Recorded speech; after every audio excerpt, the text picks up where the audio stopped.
The US obesity rate started increasing significantly around just before 1980. This was at the same time the Dietary Guidelines for Americans was published.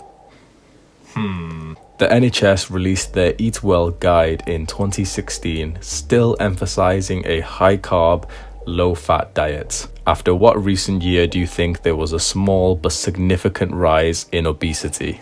2016. The increase of sugar consumption correlates shockingly well with obesity, diabetes, and heart disease. So why did our sugar intake rise? This was due to nutritional researchers who sold out and accepted bribes, otherwise known as research funding, from the sugar industry.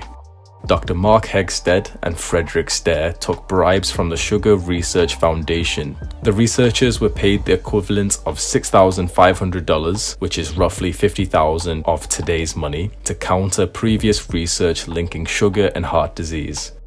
Their findings were published in the New England Journal of Medicine, and then the war on fat started. Dr. Mark Hegsted was called a hero of nutritionists by a spokesperson of Nestle. Frederick Stare amounted almost $30 million in his career as grants from the sugar industry. He even said Coca-Cola was a healthy between meals snack. Who do you think paid him to say that? When this information was released to the public in 2016, the Sugar Research Foundation, now called Sugar Association, replied with their annoyance of clickbait and that the issue was non-existent. That is, if you class 180,000 people dying every year to sugar-related causes as a non-existent issue.